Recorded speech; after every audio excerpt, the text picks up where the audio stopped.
Quando a gente lê o rol da ANS, a gente encontra dentro dele a indicação de sorafenib. O sorafenib é um medicamento que então está incorporado pela ANS como sendo de cobertura obrigatória das operadoras de planos de saúde. Mas a grande questão é, para que situações será que sorafenib está indicado segundo a regra da ANS? Será que essa regra da ANS, ela diz uma coisa e a lei está dizendo até outra?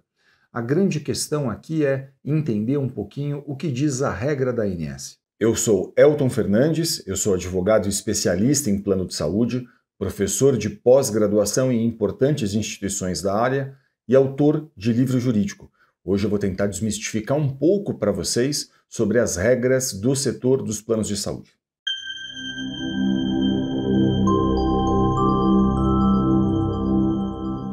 Olha, como esse é um medicamento oncológico para uso oral dos pacientes, esse medicamento a ANS entende que ela tem que incorporar e ela incorporou então esse medicamento, mas a gente vai ver para quais situações ela determinou a cobertura desse medicamento. Vamos lá.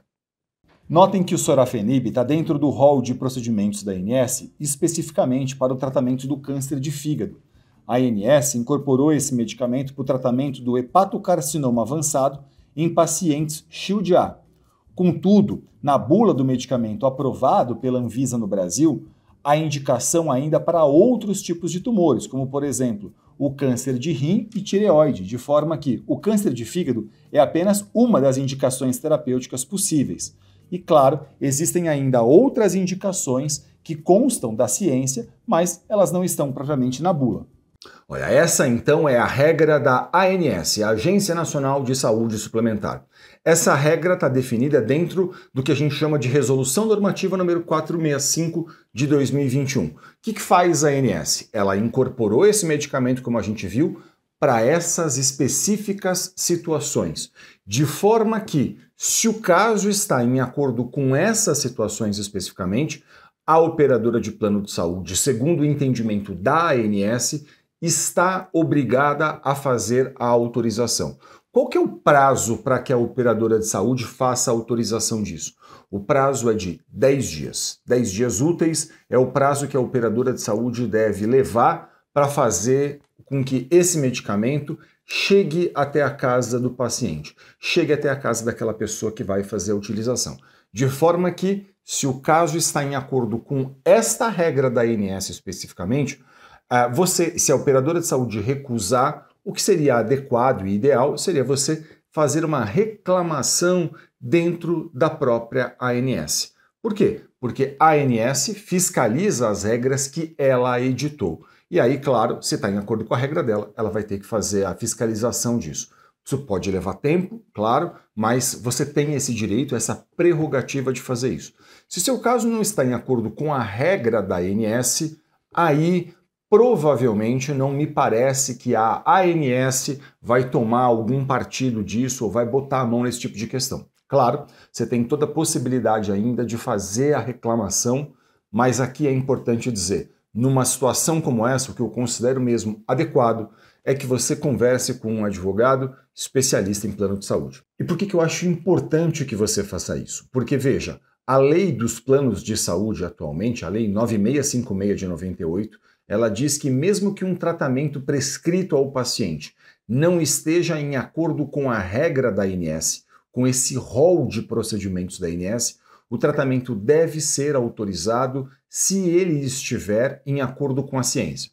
Então veja o que acontece muitas vezes. O médico participa de congressos, ele lê publicações científicas, ele pode olhar, por exemplo, para o que outras agências de renome internacional, como a FDA, a Europa, por exemplo, fazem ali a indicação de estudos que corroboram a indicação técnica dele. Olha, esse medicamento serve para os casos tais. E aí, claro, esse profissional preocupado com o paciente, ele quer fazer uma prescrição que está em acordo com a ciência, mas que não está em acordo com a regra da ANS que a gente viu anteriormente. E aí o plano de saúde recusa o fornecimento disso porque as operadoras de planos de saúde ainda entendem majoritariamente que elas só devem custear aquilo que está dentro dessa regra da ANS que a gente leu.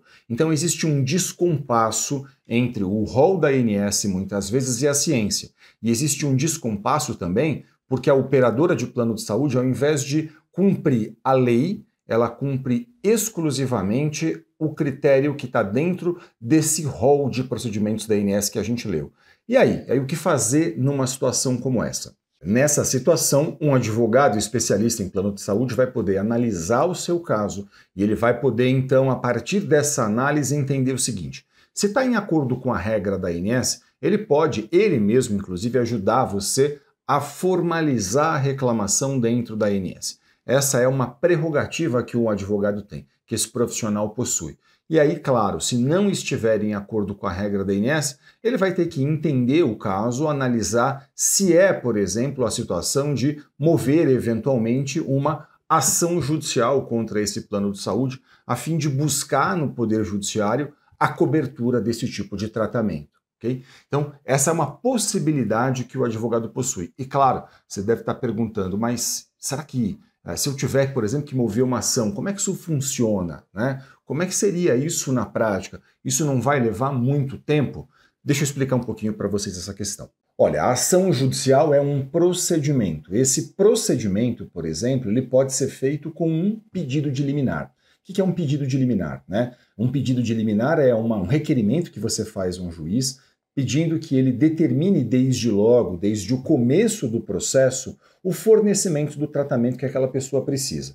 Então, por exemplo, se você demonstra para um juiz que existe um direito e uma urgência, o que o juiz pode fazer? Ele pode determinar desde logo o fornecimento daquilo que você está fazendo o pedido. Então, ele olha para o caso, ele sabe que um processo vai ser longo, e bem porque o juiz sabe que um processo vai ser longo, muitas vezes ele vai poder dizer o quê? Olha, estou entendendo que nesse caso, esse beneficiário aqui ele não pode esperar o final do processo para poder usufruir desse direito. Então, entendendo que existe direito e que existe urgência, ele pode, então, determinar essa liminar. Ele pode conceder essa ordem liminar a fim de que a pessoa possa usufruir desse direito logo no começo do processo. Ele pode fazer isso a qualquer momento, né, a qualquer momento da ação judicial, mas é mais comum, por exemplo, que haja essa análise desde logo, desde o começo, a fim de que, demonstrando que existe direito, demonstrando que existe urgência, que seu caso está em acordo com a lei, que o relatório médico faz a indicação clara de que há uma urgência, de que o caso está em acordo com a ciência, por exemplo, ele possa, então, fazer a determinação disso. E note, esse processo hoje, em todo o Brasil, é inteiramente eletrônico. Então, assim, do Oiapoque ao Chuí, não importa onde você esteja, um processo judicial é inteiramente eletrônico. Imagina que você mora na cidade de São Paulo e você vai conversar com um advogado de São Paulo. Esse profissional vai mover uma ação judicial eletrônica. Hoje existem até audiências que são feitas de forma eletrônica, embora nesses processos especificamente que envolvem plano de saúde, é incomum que haja a necessidade de uma audiência. Pode haver a necessidade de outras questões, outras provas dentro do processo, mas audiência, participação de audiência, não. Em geral, isso não é feito, mas, claro, é sempre muito importante que você converse com um profissional especialista em plano de saúde, a fim de que esse profissional possa analisar as particularidades do seu caso, entender se cabe ou não, qual o caminho vai percorrer, se entender que cabe, e esse profissional vai poder orientar você em acordo com as especificidades do seu caso. Você vai poder dizer para mim eventualmente, mas eu não conheço ninguém que seja especialista nisso. Veja, deixa eu falar uma coisa para vocês. Hoje, essa consulta com o seu advogado pode ser feita até de forma online. E eu tenho muito orgulho de dizer para vocês que em todo o Brasil, nas pós-graduações em que eu leciono, a gente forma profissionais cada vez mais capacitados, especialistas nisso, capazes de olhar profissionalmente para uma questão como essa, capazes de fazer uma análise cuidadosa de um caso, a fim de poder entender quais são as possibilidades que a gente tem, quais são os caminhos que vão ser percorridos. Então, se você não conhece um profissional aí da sua cidade, por exemplo, você pode buscar isso pela internet, fazer isso online com um profissional, não tem problema nenhum, até porque, como eu mencionei para vocês, um processo que eventualmente tenha que ser movido um processo, essa ação será eletrônica, tudo correrá eletronicamente. Então, não importa se você está numa cidade e seu advogado está na outra cidade, se você está num estado e seu advogado está muito distante de você, porque tudo isso pode ser feito hoje de forma online, e eu tenho muito orgulho de poder dizer que em todo o Brasil a gente forma nas pós-graduações em que eu leciono profissionais muitíssimo capacitados para lidar com esse tipo de questão. Então, eu sugiro muito que você converse sempre com profissionais especialistas nesse tema. Eu espero que esse vídeo tenha sido útil a você. Muito obrigado pela sua audiência. Se ficou qualquer dúvida, deixe um comentário aqui no canal. Para a gente é sempre um grande prazer poder ajudar, interagir, tirar dúvidas e, claro, não deixe de acompanhar a gente nas redes sociais. Muito sucesso para você e saúde. Até o próximo vídeo.